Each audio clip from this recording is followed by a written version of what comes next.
Hi, I'm Caitlin Skaggs. I'm the Associate Vice President for University Relations, and I'm joined by Susan Trageser. She's our Vice President for Student Affairs. Susan, thanks so much for joining me today. Thanks for having me, Caitlin. I'm excited to be here. So we're talking about what students need to be thinking about and preparing for as we look to the fall semester.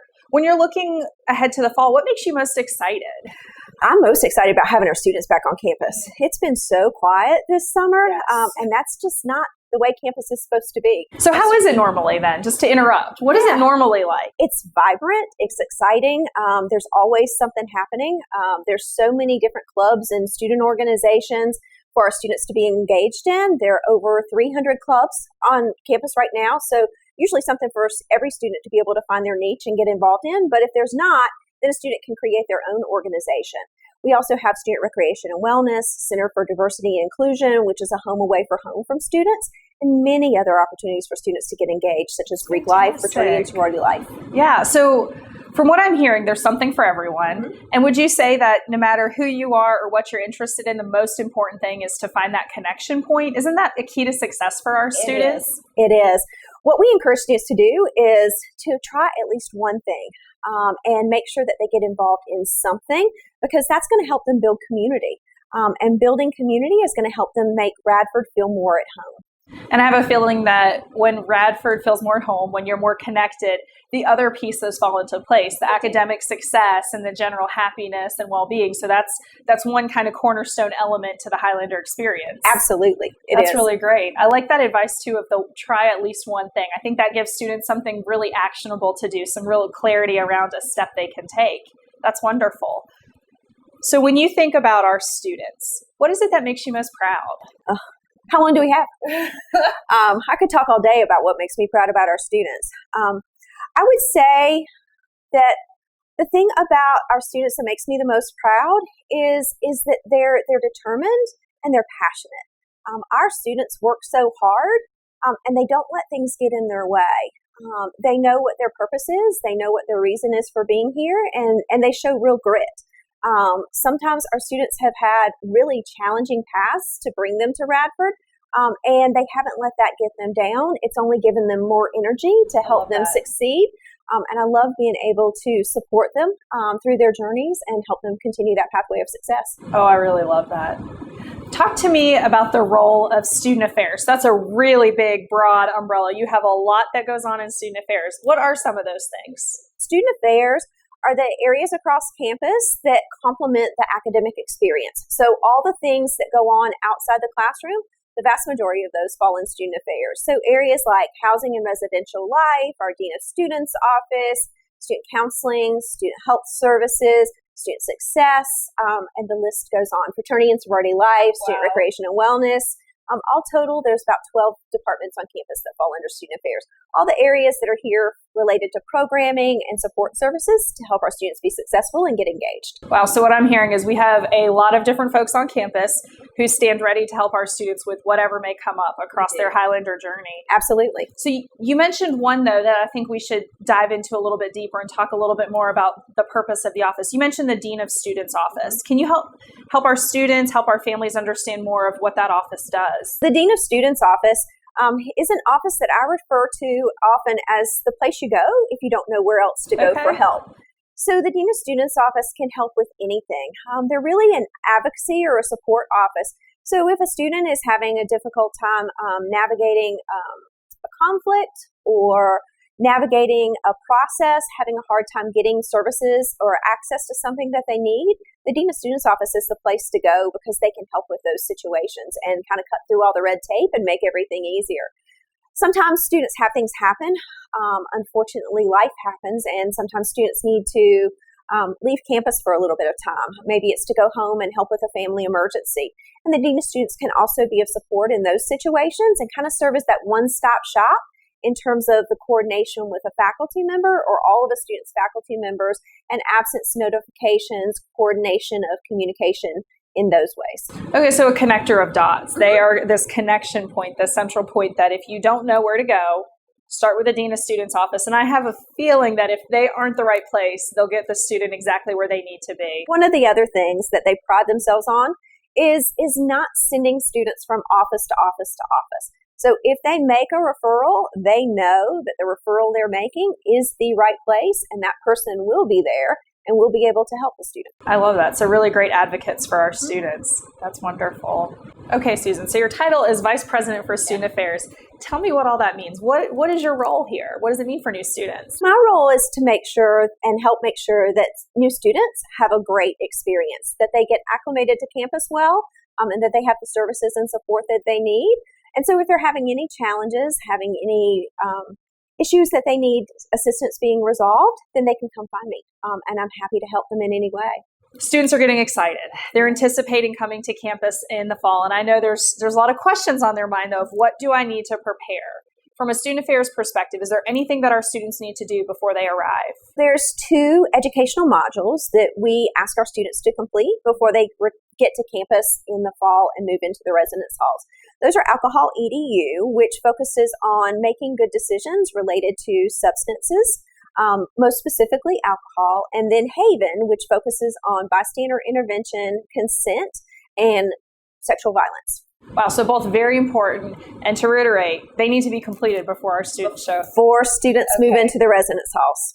Susan, if a student is differently abled or had accommodations in high school, what steps should be taken prior to coming to campus? They would want to get in touch with our Center for Accessibility Services.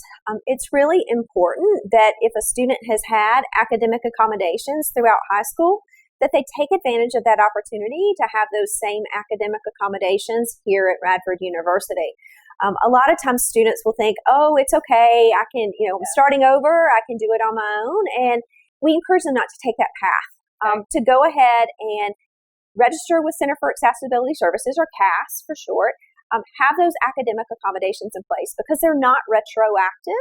And so if they start out the semester thinking, okay, I don't need to use my accommodations, that's fine. That's their choice. But if they get a few weeks into the semester, midterms, or even closer to the end of the semester and decide, oh, yeah, this would really be beneficial, then they're already in place when the student needs them. And all they have to do is just start taking advantage of them. Okay, that's fantastic advice. So get that done before coming Absolutely. to campus. The process is really easy. It's all online. They just have to go to the CAS website and fill out the form, register for their services, and then upload the requested documentation. Is there anything else that our students need to know to help set them up for success before they arrive? One of the things that we encourage our students to do is to always make good decisions, or the best decisions that they can. So it's important for our students to know that right now they're already on the clock as members of our community. And once a student says that they're coming to Radford University, we consider them members of the Radford family. Absolutely. It's important for them to know that they are bound by our policies, and that includes our standards for student conduct. And so it's important for them to start to familiarize themselves with the standards of student conduct as well as our residence hall policies. So sometimes if a student's not sure whether something's okay or not, those policies can give that framework of how to make some good decisions. All our students are getting a quest guide as part of our orientation experience, but what other resources are out there, or how would they navigate getting more support or questions answered? I would encourage them, once they've reviewed the quest guide, to go to different websites. So for the offices where they're seeking information or have questions about a specific service, or looking for some specific information about programs or something that's going to help them get set up on campus once they get here, go to that specific website, look for the information there. There's likely to be some important dates that are listed on those websites. And from there, that'll have contact information, and they can always reach out to those offices for more specific questions by phone or email. We may have some students who are a little bit nervous, anticipating August, anticipating all that it means to be a college student. I think that's only normal. What would you say to those students? Well, just as you said, Caitlin, the nerves are normal. I would expect that. But we know that our students that are coming and joining the Radford family in the fall, they're ready. We know that they've got this. One of the analogies that I've used in the past is I've encouraged students to think back to the start of their high school career, how they felt as a freshman entering high school. And things were probably a little bit nerve-wracking, unknown. There was change at that point in time, and change is always different. But as they kind of continued through their high school career, they got more confident, and they knew that everything was going to be okay, and they started to accumulate those successes and achieve more and more successes as they went through each day and each year. And that's going to be the same way it is here at Radford. So change is hard. Things may be a little bit new, anxiety-provoking, or whatever that may be for them. Sometimes students are homesick when they leave home for the first time, and that's okay, but they should know that we're here to support them.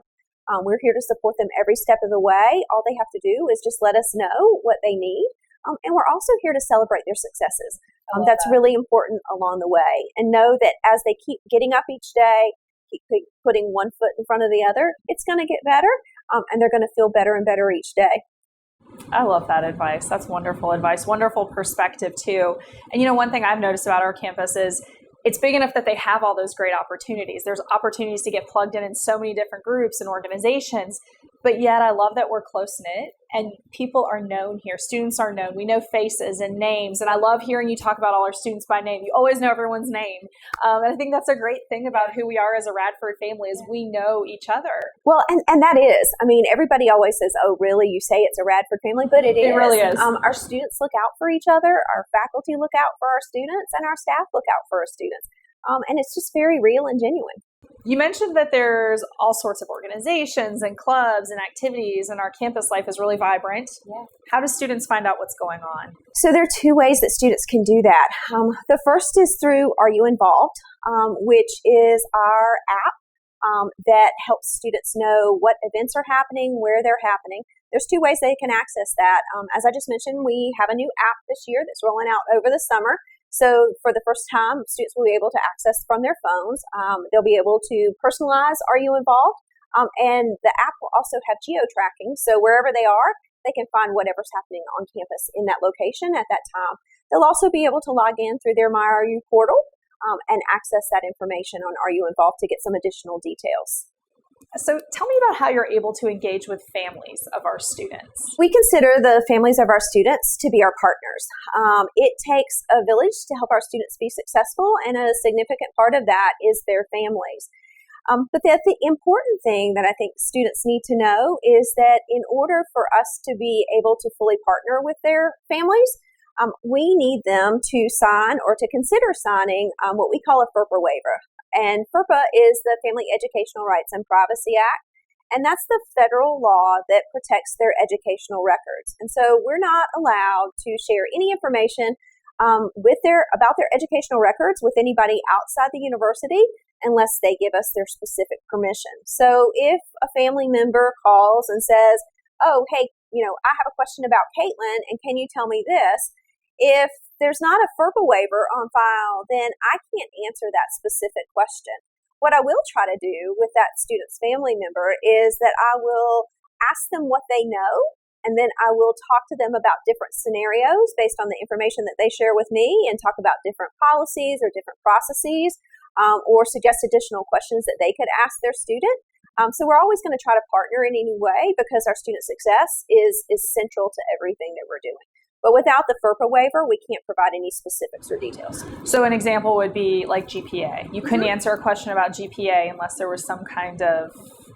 Absolutely. Okay. Or another example is sometimes students have roommate conflicts, or they may be trying to navigate an academic situation. Or every once in a while, a student makes a mistake and they find themselves engaged in the conduct process.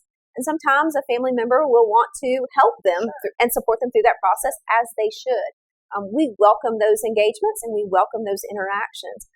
But without the FERPA waiver, we're not able to have those specific conversations or let that family member be engaged in those ways. So it sounds like to me, if families should be having those conversations about what is that going to look like, what's our comfort level, what are we going to have in place so that they're prepared should anything come up. Those partnerships are really important because we all want to make sure that our students are successful, and families want their students to be successful as well. Absolutely.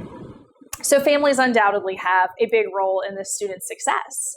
Can you help me understand how to conceptualize that? How should they be thinking about this important role they do have? Our families are partners, and we want to build those relationships with our families so that we can partner to help their students be successful. But at the same time, we want to help our students learn and grow.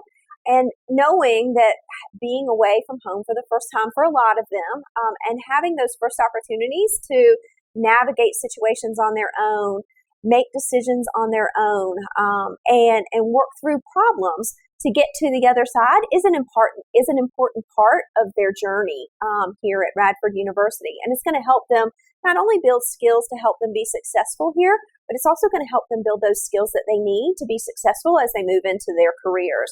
So we do work with our families and ask them to maybe consider taking a step back. We know that their first reaction, that gut reaction, is everybody always wants to fix something. That's natural. There's nothing wrong with that. But resist that urge. So we've got a little bit of a safety net at this point because we are partnering together and we are communicating.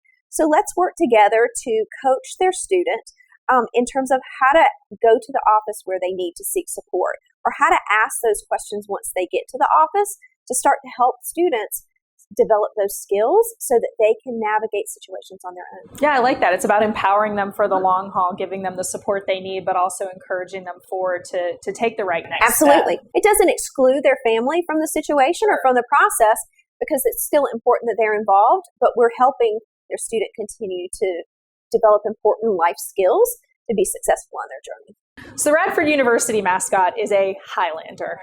What is a Highlander? Our Highlanders are responsive, resilient, and real. And so they look out for each other. They are active and engaged in service. And so they're authentic. They know who they are, but they're still growing. And so they're reflective as they're continuing to navigate and form their own passions and identities and dreams. Susan, thank you so much for joining me. This was a great conversation. I know that this is going to be so helpful to our students and our families. Any final words for them? I would say just know that we're here and we're excited for you to get to campus and can't wait to help you get started on your journey here at Radford University. Know that we're here to support you and cheer you on and celebrate you every step of the way. Thanks for having me, Caitlin.